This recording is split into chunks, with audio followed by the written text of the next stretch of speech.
श्री स्वामी समर्थ. नमस्कार. मी नंदिनी माझ्या यूट्यूब चॅनलवर तुमचं खूप मनापासून स्वागत करत आहे. तुमच्या मनातील सर्व चांगली इच्छा स्वामी महाराज पूर्ण करो ही स्वामींच्या चरणी प्रार्थना करते आणि आजच्या नवीन व्हिडिओला सुरुवात करते.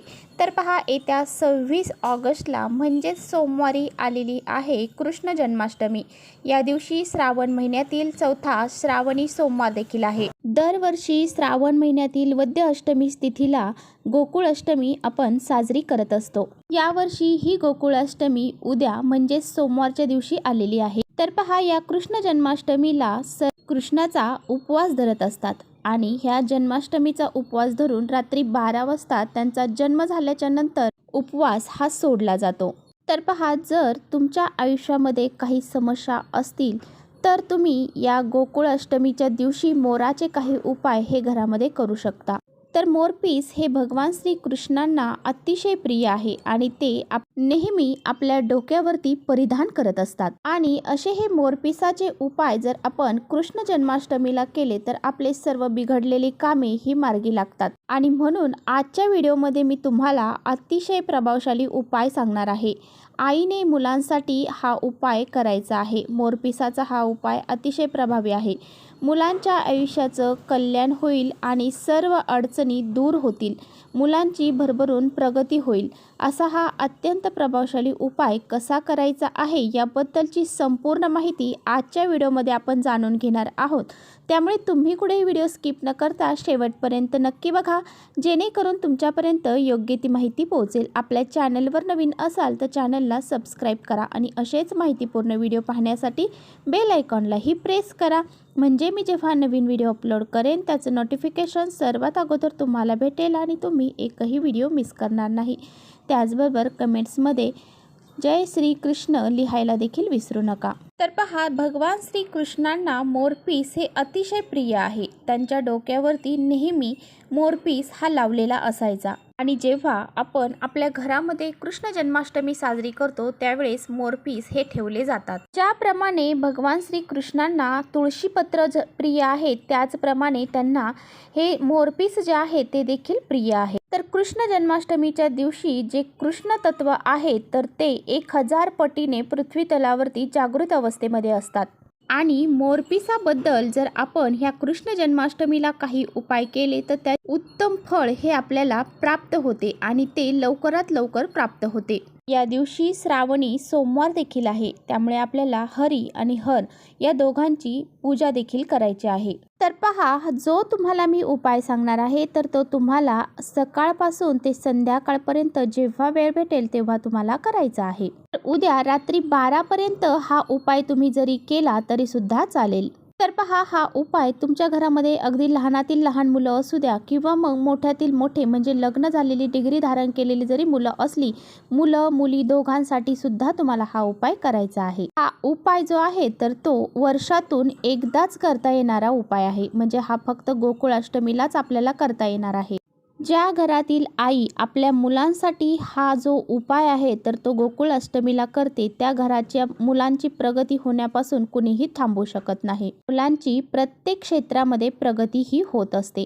मुलं जर हट्टीपणा करत असतील, ऐकत नसतील, चिडचिडेपणा करत असतील, मुलांना अभ्यास करावंसं वाटत नसेल, वाचलेलं मुलांच्या लक्षात राहत नसेल, मुलं सारखी चिडचिड करतात, त्यांची प्रगती होत नाही, त्यांची प्रगती ही कुठेतरी थांबली गेलेली आहे, त्यांना नोकरी प्राप्त होत नाही, खूप डिग्री धारण केलेली आहे परंतु योग्य ती नोकरी प्राप्त होत नाही किंवा योग्य तो मोबदला त्यांना मिळत नाही, तर मुलांच्या सर्व अडचणी दूर करण्यासाठी तुम्हाला हा एक उपाय जो आहे तर तो कृष्ण अष्टमीला करायचा आहे. तर पहा, सर्वप्रथम तुम्हाला काय करायचं आहे, कृष्ण जन्माष्टमी आहे त्यामुळे तुम्हाला या दिवशी तुमच्या देवघरातील बाळगृपातील जे बाळकृष्ण आहेत तर कृष्णाची जी मूर्ती आहे तिच्यावरती अभिषेक करून तिचा विधिवत पंचोपचार पूजा करून घ्यायची आहे.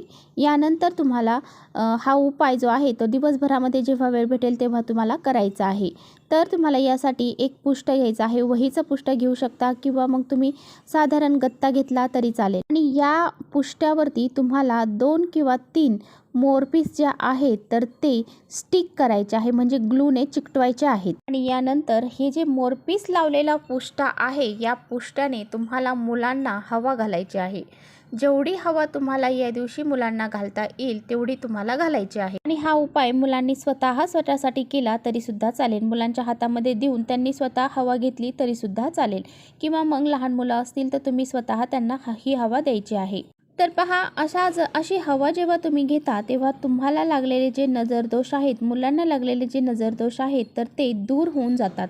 आणि पहा, मुलांना नजरदोष हे फक्त बाहेरच्या लोकांचेच नाही तर आई वडिलांचे देखील लागत असतात.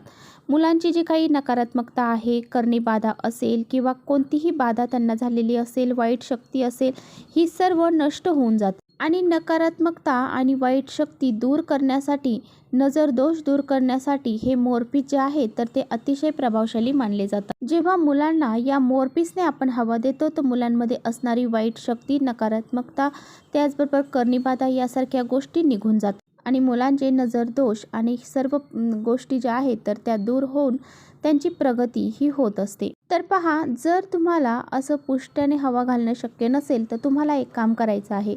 ज्या रूममध्ये तुमची मुलं झोपतात तर त्या रूममध्ये फॅन असतो पहा, त्या फॅनला 2 ते 3 पाते असतात. त्या पात्यांना एक एक मोरपीस तुम्हाला चिकटवायचा आहे. तर अशा पद्धतीने तुम्हाला हे मोरपीस जे आहेत तर त्या फॅनला चिकटवून मुलांना त्या फॅनखाली झोपवायचं आहे. तर ही हवा मुलांना किती वेळ द्यायची आहे तर तुम्हाला जास्तीत जास्त मुलांना ही हवा देण्याचा प्रयत्न करायचा आहे. आणि जर तुमची मुलं ही शिक्षण घेत असतील तर त्यांच्या प्रत्येक वहीमध्ये किंवा प्रत्येक पुस्तकामध्ये तुम्हाला एक मोरपीस हा ठेवायचा आहे. जी शिक्षणाची देवी आहे सरस्वती, तर तिच्यापाशी सुद्धा मोरपीस हे असतातच आणि सरस्वतीला सुद्धा हे मोरपीस अतिशय प्रिय आहेत. त्यामुळे तुम्हाला तुमच्या मुलांच्या सर्व पुस्तकामध्ये नाही तर एका पुस्तकामध्ये तरी एक मोरपीस हा ठेवायचा आहे. तर या दिवशी तुम्हाला बऱ्याच ठिकाणी मोरपीस हे विकायला आलेले दिसून येतील आणि अशा वेळी हे मोरपीस तुम्ही तुमच्या घरी मुलांसाठी घेऊन यायचे. त्याचबरोबर घरामध्ये सतत पती पत्नींची भांडणं होत असतील, त्यांची भांडणं ही कधीही संपत नसतील, तुमच्या विवाह जीवनामध्ये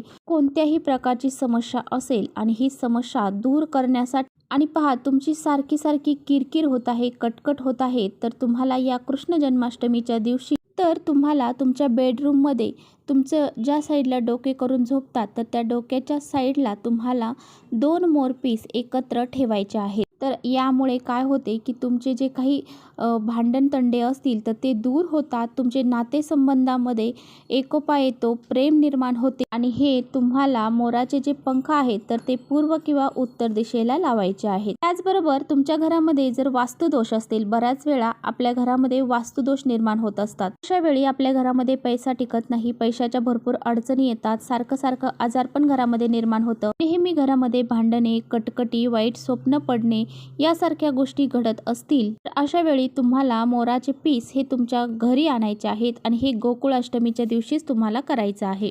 ते घरी आणल्यानंतर तुमच्या देवघरामध्ये तुम्हाला त्यांची पूजा करायची आहे. पूजा केल्यानंतर ते मोरपीस तुम्हाला उत्तर दिशेला ठेवायचे आहेत आणि हे मोरपीस जर आपण घरामध्ये ठेवले तर आपला वास्तुदोष जो आहे तर तो दूर होऊन जातो. त्याचबरोबर संपत्ती वाढवण्यासाठी सुद्धा मोरपीसाचा उपाय तुम्ही करू शकता.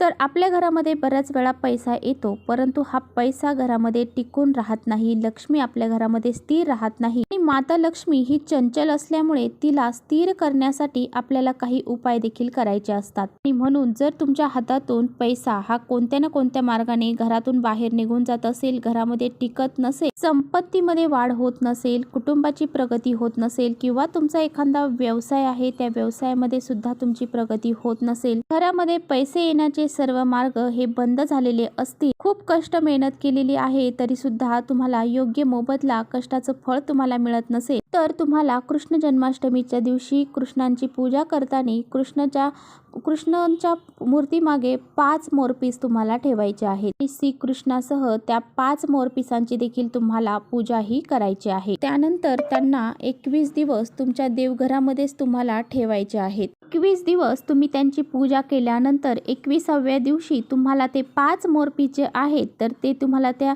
देवघरातून उचलून तुमच्या पैशांची तिजोरी जिथे आहे तर त्या पैशांच्या तिजोरीमध्ये ठेवायचे आहेत. आणि यामुळे माता लक्ष्मी आपल्यावरती प्रसन्न होते आणि तिचे कृपा आशीर्वाद हे आपल्यावरती भरभरून राहतात। यामुळे तुमच्या ज्या काही आर्थिक समस्या आहेत, पैशांच्या अडचणी आहेत, त्या दूर होऊन जातील आणि संपत्तीमध्ये वाढ होईल।